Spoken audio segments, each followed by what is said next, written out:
We had a tremendous meeting, I guess it's about a month ago, and I think Mark will tell you that it was really perhaps more important the date of November 5th. That was the election day. Maybe that was the most important because we've made tremendous progress together. And one of the reasons that you're here today is to hear that we are very unhappy, I am, with Russia. But we'll discuss that maybe a different day. But we're very, very unhappy with them, and we're going to be doing very severe tariffs if we don't have a deal in 50 days. Tariffs at about 100%. You'd call them secondary tariffs. You know what that means. But today we're going to talk about something else. And as you know, we've spent $350 billion approximately on this war with Russia and Ukraine. And would like to see it end. It wasn't my war, it was Biden's war. It's not my war. I'm trying to get you out of it. And we want to see it end. And I'm disappointed in President Putin because I thought we would have had a deal 2 months ago, but it doesn't seem to get there. So based on that, we're going to be doing secondary tariffs if we don't have a deal in 50 days. It's very simple. And they'll be at 100%. And that's the way it is. It can be more simple. It's just the way it is. I hope we don't have to do it. But regardless, we are going to be, we make the greatest military equipment in the world, whether it's missiles. You saw that recently in Iran, the way those planes flew in. They had every single, 14 bombs hit every target. Then you had the helicopters shoot a total of 30 bombs, 30 missiles, and they hit every single, Marco, is that right? Every single piece, every single target. And it was, I guess, on a scale of 0 to 10, they say it was about a 15. That's how successful it was. That's how lethal it was, a word they like to use nowadays. But it was an amazing, well-organized attack that people in this country wanted to do for 24 years. You know, when we had the pilots in last week, they were saying, sir, we've been practicing this for 24 years, meaning people, not them, but other people that are a little older now. But they too, and you were the one that let us do it.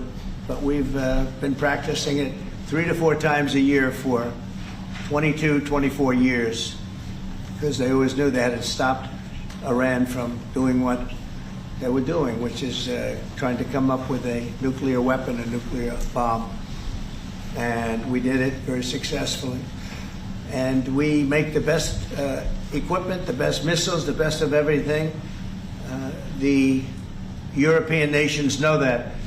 And we've made a deal today, and I'm going to have Mark speak about it, but we've made a deal today where we are going to be sending them weapons and they're going to be paying for them. The United States will not be having any payment made. We're not buying it, but we will manufacture it and they're going to be paying for it. Our last meeting of a month ago was very successful in that they agreed to 5%, which is more than $1 trillion a year, so they have a lot of money. And these are wealthy nations. They have a lot of money, and they want to do it. They feel very strongly about it, and we feel strongly about it, too. But we're in for a lot of money, and we don't want to do it anymore, and we can't. But we make the best, and we're going to be sending the best to NATO, and in some cases to maybe, at Mark's suggestion, if we go to Germany, where they're going to send early on missiles, and they'll be replaced, and NATO is going to take care of it. It's going to be coordinated by NATO, and they're going to work very much with Matt Whitaker, who's right here, who's a great ambassador, and Matt's going to be coordinating. You better do a good job, Matt. I will. But Matt's going to coordinate. He's a very talented guy. He's going to coordinate everything. So in a nutshell, we're going to make top-of-the-line weapons, and they'll be sent to NATO. NATO may choose to have certain of them sent to other countries where we can get a little additional speed, where the country will release something and it'll be mostly in the form of a replacement. And I'd like to have Mark, and again, just a highly respected, pretty young guy for having had the career that he's had, because he had an amazing career before going to NATO. So and we spent a lot of time together over the last couple of months. And if you could say a few words. Absolutely. No, Mr. President, dear Donald, this is really big. This is really big. You called me on Thursday that you had taken a decision And the decision is that you want Ukraine what it needs to have to maintain, to be able to defend itself against Russia, but you do want Europeans to pay for it, which is totally logical. And this is building on the tremendous success of the NATO summit, the 5%, but also the decision to keep Ukraine strong and the decision to increase our defense industrial production. So based on that, that was Europe stepping up. This is again Europeans stepping up. So I've been in contact with many countries. I can tell you that at this moment, Germany massively, but also Finland and Denmark and Sweden and Norway, the United Kingdom, the Netherlands, Canada, they all want to be part of this. And this is only the first wave. There will be more.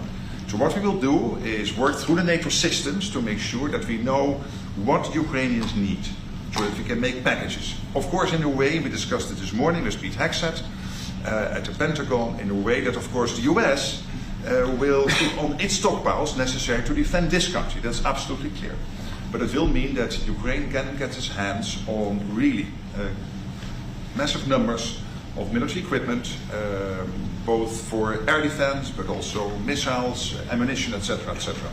So if I was Vladimir Putin today and hear you speaking about what you were planning to do in 50 days and this announcement, I would reconsider whether I should not take negotiations about Ukraine more seriously than I was doing at the moment, if I was Vladimir Putin. But when I'm Ukraine, I think this is really great news for them. So I really want to thank you for that. And it means the Europeans paying for it. And again, I mentioned all these countries, we will deal with that. And exactly as you said, that might also mean that countries will move equipment fast into Ukraine and then the US later backfilling it because speed is of the essence here. So really, thank you. This is important. You did a great job. That's a really great job. We've been very successful in settling wars. You have India, Pakistan, you have Rwanda and the Congo. That was going on for 30 years. India, by the way, and Pakistan would have been a nuclear war within another week, the way that was going. That was going very badly. And we did that through trade. I said, we're not going to talk to you about trade unless you get this thing settled. And they did. And they were both great leaders. And they were great. But Rwanda and the Congo, that was going on for 30 years. And at least 7 million people killed, and killed with a lot of pretty rough weapons like machetes, heads chopped off, going on for many years. You couldn't even get near the countries. Nobody wanted to get near. It's so frightening. And we got that one solved. Serbia, Kosovo, got that solved. That was going to be one that was going to happen. And again, that was something I used. I use trade for a lot of things, but it's great for settling wars. That was really very important. We're working, Marco is working very hard with everybody here on the Strip, the Gaza Strip. I call it the Gaza Strip, one of the worst real estate deals ever made. They gave up the oceanfront property, one of the worst deals ever made. But it was supposed to bring peace, and it didn't bring peace. It brought the opposite. But we're doing pretty well on Gaza. Steve Witkoff is here, and I think we could have something fairly soon to talk about. And we solved other one that we just seem to have, Armenia and Azerbaijan. It looks like that's going to come to a conclusion, successful conclusion. We worked on Egypt with a next-door neighbor who is a good neighbor. They're friends of mine, but they happened to build a dam which closed up water going into a thing called the Nile. I think if I'm Egypt, I want to have water in the Nile, and we're working on that one. It's a problem, but it's going to get solved. They built one of the biggest dams in the world, a little bit outside of Egypt. You know about that? You've been hearing about that one. And that turned out to be a big problem. I don't know. I think the United States funded the dam. I don't know why they didn't solve the problem before they built the dam. But it's nice when the Nile River has water. It's a very important source of income and life. It's the life of Egypt. And to take that away is pretty incredible. But we think we're going to have that solved very quickly. So we do good. The only one we haven't been able to get to yet is Russia. And I'm not happy. And I will tell you that Ukraine wants to do something. Again, it's a war that should have never started. If I were president, it never would have happened. I used to speak to President Putin about it a lot. It was the apple of his eye. But once I saw what was going on, I said, they're gonna have a war here. I was outside, election was rigged, and I was outside looking in, and I said, that thing's gonna be a war. Couldn't believe it, because what Biden said was the exact opposite of what should have been said. And it started, and it's a real mess. We're losing, I guess they're losing 5,000 or 6,000 people a day. It's actually now more. I was saying 5,000 a day. It's actually more now. Mostly soldiers, but a lot of people in cities and towns that are getting blown up too. It's a horrible war, and it should be stopped. And so if it's not done, if we don't have an agreement in 50 days, that's what we're doing. Secondary tariffs, and they're biting. And I hope we don't get to the point where we do, but I've been hearing so much talk. It's all talk. It's all talk, and then missiles go into Kyiv and kill 60 people. It's got to stop. It's got to stop. But the purpose of this is to say that this is a very big deal we've made. This is billions of dollars worth of military equipment is going to be purchased from the United States, going to NATO, etc. And that's going to be quickly distributed to the battlefield. Ukraine will take it up. And, say what you want about Ukraine. When the war started, they had no chance. And they still would have had no chance if the equipment, they had the best equipment, because we do make the best planes and missiles, and we make the best military equipment in the world by far. We have new things coming out that are beyond belief, and I'm very excited about the Golden Dome. It's going to give us very strong protection. We've already started that. But they had courage, because somebody has to use that equipment. And they fought with tremendous courage, and they continue to fight with tremendous courage. But they don't have, they're losing on equipment, and Russia's really taken a very positive, very strong, what they've done the last couple of weeks. Without military reasons. So what they are doing is 700 drones a day, missiles, bombing cities. This is not because of military goals. It is just creating panic, keeping people out of their sleeps, hitting towns. It's really terrible, and it is meaning a lot of people lose their lives, but also the infrastructure, whole cities being they're wiping out the electric. It's going to take years to rebuild it. That's going to be the next problem, because that's going to take a long time. Many of the cities are knocked down to the ground. Many of the people have left, but many have stayed. I don't know. They actually stay. Most have stayed, actually. It's incredible that they stay, and knowing that a missile could be hitting your apartment house, and your apartment house that you're sitting in could collapse on top of you. And they do very heavy construction. They don't use rebar. They do very thick concrete construction. Those are heavy buildings, big buildings and heavy buildings, and they collapse like they're made out of paper. It's unbelievable to see this happening with so many people being killed. So we think we're going to make progress, and we hope we're going to make progress. In the meantime, we're going to get you good service on what you need. And we really became friendly with NATO this last meeting. We went from 2% to 5%, which everyone said was not even a possibility. They weren't paying 2%. Many of them were paying much less than 2%. But even those, since you became president, all committed to the 2% before the summit. And now collectively we committed to the 5%. That's right, they did. And they've been very good. And I think I made a lot of friends over there. We had a couple of days of very intensive talks. And they're great people. They're leaders of countries. Many of them great countries, some of them smaller countries, but for the most part, I'd say very solid, strong countries, and very successful. Some of them are among the most successful countries in the world. So that's the story. We hope that's going to have an impact on Vladimir Putin, and we hope it's going to have an impact on Ukraine also. We want to make sure that Ukraine does what they have to do. All of a sudden they may feel emboldened, or maybe they don't want. This is a very difficult situation. Ukraine wants a peace deal. I think so. And they will stay committed to that, there's no doubt. They want it. But the Russians have to become They have to continue to want it, though. Yeah, I agree. But you and I will make sure of that. All of a sudden they get no. You and I will make sure of that. We'll make sure. I feel confident that they will do what has to be done. Plus, we have certain parameters that both sides know. And we already know what should be done. So I think that's going to be it's going to be very strong. We want everlasting peace. Any questions, please? Yes. Thank you, Mr. President. What was the tipping point for you in making this decision decision? Was it a conversation with President Putin? Was it a piece of intelligence? And why are you giving 50 more days? I think I think it's a very short period of time. I think they'll forget. I've just really been involved in this for not very long, and it wasn't initial focus. This is a Biden war. This is a Democrat war, not a Republican or Trump war. This is a war that would have never happened. It shouldn't have happened. A lot of people being killed. When the final numbers come in, you're going to see a lot more people are being killed in this war than you think, than you've been writing about. It's a very deadly war. They're all bad, but this is a very deadly war. The numbers are going to be far greater. When an apartment house comes down, and they say 2 people were slightly injured.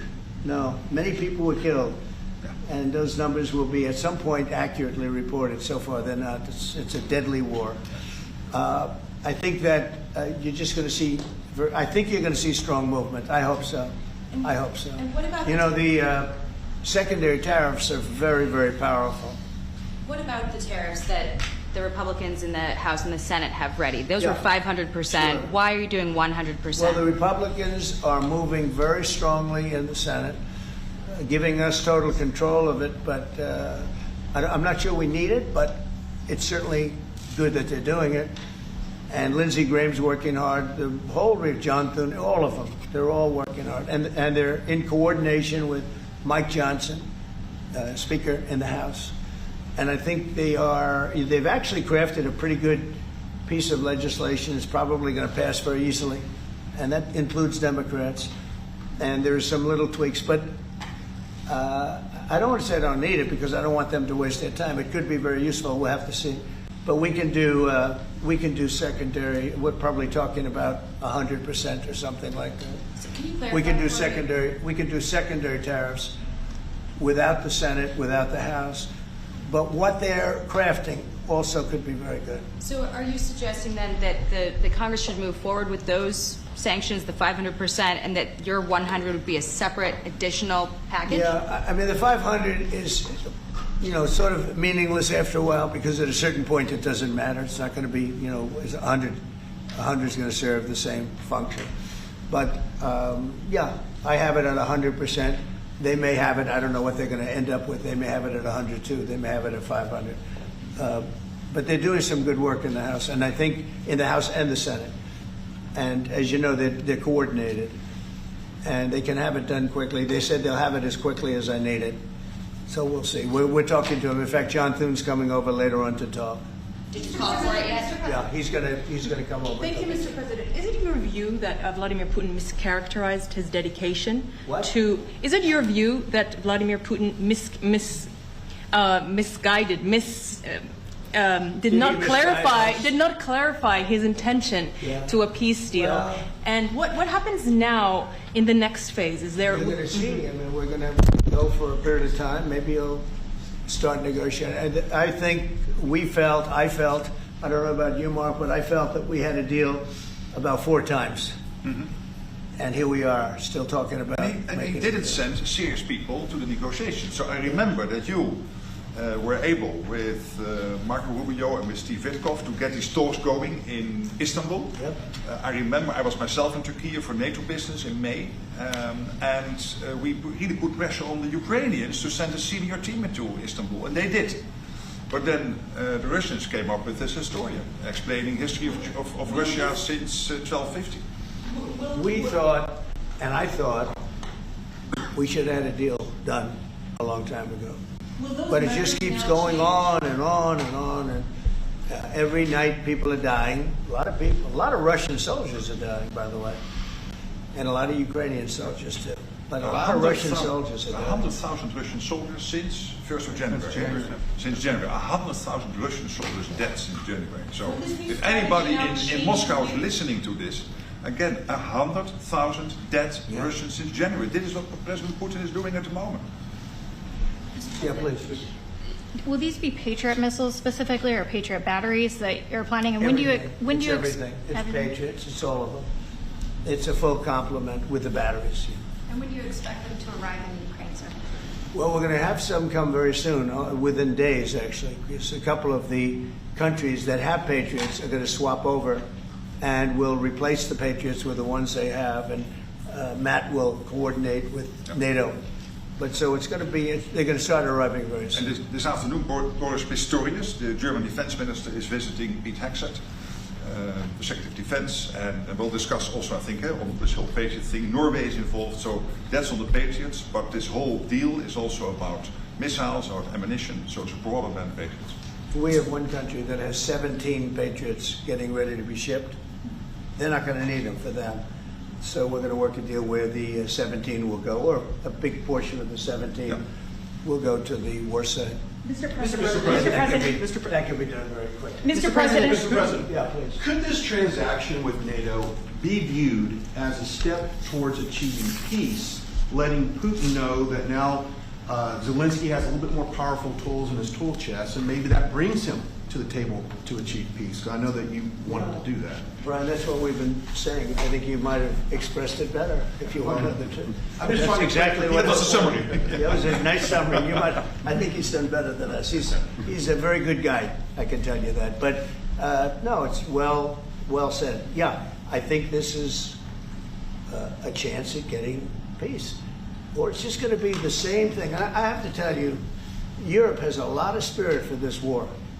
A lot of people, when I first got involved, I really didn't think they did, but they do. And I saw that a month ago, and you were there, most of you, many of you were there. The level of esprit de corps, spirit that they have is amazing. They really think it's a very, very important thing to do, or they wouldn't be doing it. Look, they're agreeing to, they're paying for everything. We're not paying anymore.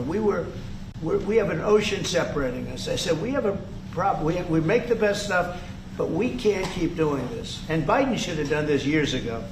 He should have done it from the beginning, but he didn't. He didn't know he was there. This guy, what a horrible job they did for this country. And I just hope between the border and this and so many other, inflation, what a horrible administration. The worst administration in history, in my opinion. That's not my opinion. I think it's everybody's opinion. But this is something that shouldn't have happened, and we're going to see if we can end it. If I can follow up. I do want to make one statement. Again, I said it before. This is not Trump's war. We're here to try and get it finished and settled and whatever. Because nobody wins with this. This is a loser from every standpoint. But from day This one, was Biden, and this was other people. And it's a very sad. It's a very sad situation. This gentleman's doing a great job.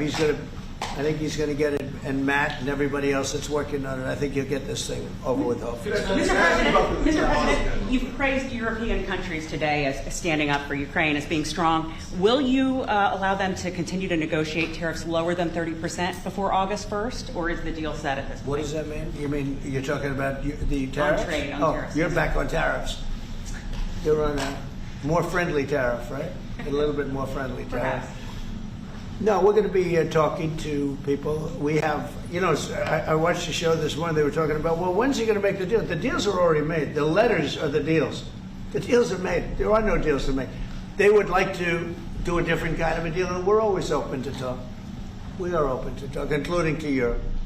In fact, they're coming over. They'd like to talk to us. Mr. President, is there any concern about the U.S. stockpiles? There was a pause in delivery of weaponry to Ukraine in order to evaluate, apparently, the U.S. stockpiles. What came out of that? Evaluation. I mean, this was a very big, what we're talking about today is a very, very big day. And what Pete was doing, and me too, I knew what Pete was doing, was evaluation, because we knew this was going to happen. And now we actually announced it. They voted on it. It's all been done. So obviously that has a big impact on, when you say pause, obviously you're not going to be doing things if you don't know what's going to happen here. But we were pretty sure this was going to happen, so we did a little bit of a pause. But this is a very big event today. This is something Mr. very President, big. if Putin escalates further, how far are you willing to go in response? In what? How far are you willing to go if Putin were to escalate, send more bombs in the coming days? Don't ask me a question like that. How far? I want to get the war settled. They're not Americans that are dying in it, and I have a problem, and JD has a problem. It's a stance that he's had for a long time. They're not Americans dying, but there are a lot of people dying, and on something that should be able to be settled. and we all agree with that. This group of people, we want to defend our country, but ultimately, having a strong Europe is a very good thing. It's a very good thing. So I'm okay with that. Yeah, please, in the back. Yeah, is there a ceiling on what the Europeans are willing to pay for? And it sounds like, are you ruling out the U.S. paying for from additional weapons through drawdown authority? Shall I try to answer that? Because basically what the president is saying, that he is willing, of course, taking consideration what the U.S. needs itself. So it's not that you can have a shopping list and you can order whatever you want, because the U.S. has to make sure that the U.S. keeps his hand on what the U.S. needs also to keep the whole world safe, because in the end you are the police agent of the whole world. You are the most powerful nation on earth, the most powerful military on earth. But given that, the U.S. has decided to indeed massively supply Ukraine with what is necessary through NATO. Europeans 100% paying for that. And what we have been doing over the last couple of days is talking with countries, and I just mentioned the ones who in the first wave immediately said, we want to chip in. And then you are really talking about big numbers. Take Germany visiting today. They're really talking about big numbers. Can we get some clarity? I will say that I spoke with Germany, spoke with most of the larger countries, and they are really enthusiastic about this. They want to, and they're willing to go very far. I will tell you, as per your question, how far would I go? They want to go very far. They don't want this to happen. That's why I think from Putin's standpoint, it would really be good. He gets the country's economy is doing very poorly, and he's got to get his economy back. He's got to save his economy. He could save his country in a sense, but the economy can destroyed a lot of countries over the years. He wants to get that economy back. And, he's got a great country for trading and other things. If they could use the assets instead of war, he's got some tremendous potential. That's what I would say. How did you deliver this news to Putin, sir? Say it? How did you tell Putin this was coming? I speak to him a lot about getting this thing done. And I always hang up and say, well, that was a nice phone call. And then missiles are launched into Kyiv or some other city. And I said, it's strange. And after that happens 3 or 4 times, you say, the talk doesn't mean anything. My conversations with him are always very pleasant. I say, isn't that a very lovely conversation? And then the missiles go off that night. I go home, I tell the First Lady, I spoke to Vladimir today. We had a wonderful conversation. She said, oh, really? Another city was just hit. So it's like, look, he's, I don't want to say he's an assassin, but he's a tough guy. It's been proven over the years. He's fooled a lot of people. He fooled Bush. He fooled a lot of people. He fooled Clinton, Bush, Obama, Biden. He didn't fool me. But what I do say is that at a certain point, ultimately talk doesn't talk. It's got to be action. It's got to be results. And I hope he does it. It's potentially such a great country to be wasting so many people on this and the money. And look at what's happened to his economy. Look at what's happened. So, and with the threat in 50 days, yeah, the economy will be hit very hard. I mean, look, I hope he's going to do it. He knows the deal. He knows what a fair deal is. If there is such a thing as a fair deal, there's no winners here. This is a loser. This is a loser. And I dealt with him from the beginning. It wouldn't have happened, but I will say Ukraine was the apple of his eye. We talk about it. It was the apple of his eye, but it wasn't going to happen. And he understood that. It wasn't going to happen. And then I noticed, after I was out, I noticed soldiers forming at the border. Yeah. And then I heard horrible, stupid things being said from the other side. And I said, they're really handling it very, very wrong. It's a shame. Yeah. Can I add one thing, and that is about President Trump, because you came in office in January. On the 12th of February, you had your first phone call with Putin. I think you did exactly what I hope you would do. That is breaking the deadlock, starting the conversation, because you have to test him. I know Putin very well from the days when I was Prime Minister in the Netherlands. You have to test him. And you did this, and you really gave him a chance to be serious, to get to the table, to start negotiations. Steve Witkoff, Marco Rubio, we all tried to help you. But you've now come to a point where you say, well, hey... We actually thought we had probably 4 times the deal. Yeah. I mean, you would have called and would said, yeah, this looks good. Yeah. And then the deal wouldn't happen because bombs would be thrown out that night, and you'd say, we're not making any deals. It was like... But you breaking the deadlock was crucial, because you had to start that process. And you were the only one who was able to do that. I think we'll get it done. Do you think he's reasonable enough to negotiate an end to I think this? we're going to get it done. I think, look, this is a very powerful situation. You have very wealthy countries buying the best equipment in the world. And we have the best equipment in the world. We make equipment like no other. You know, our submarines, nuclear submarines, are so powerful.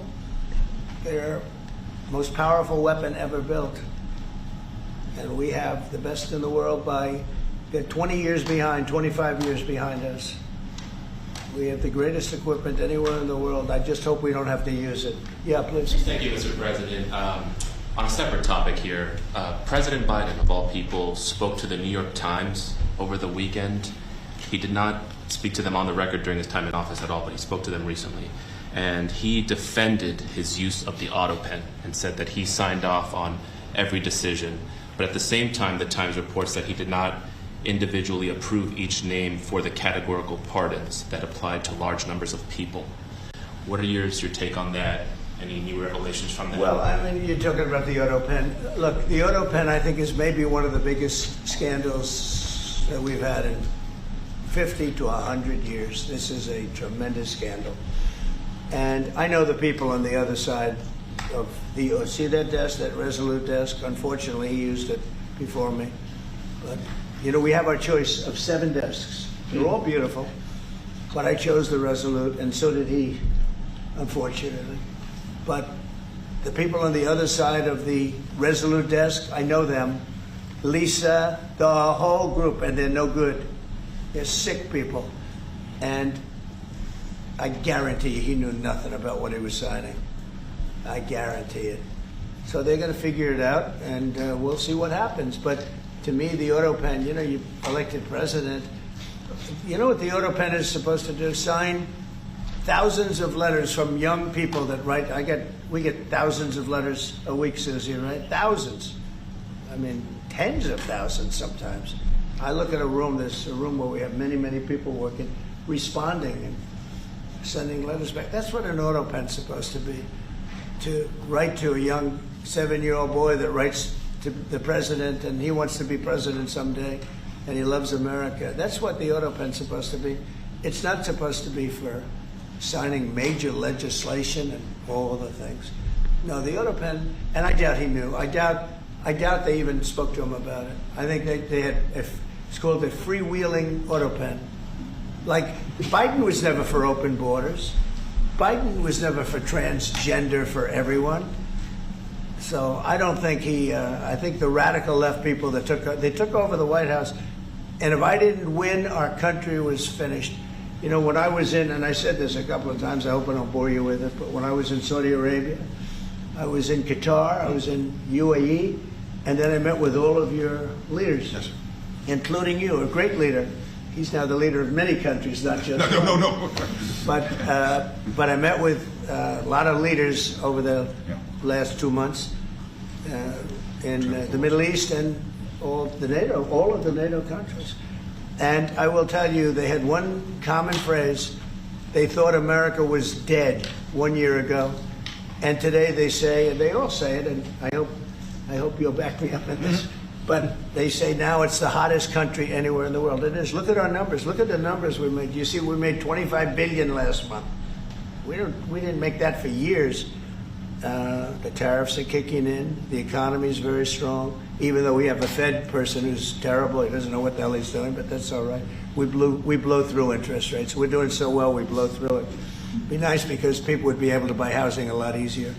But think of it.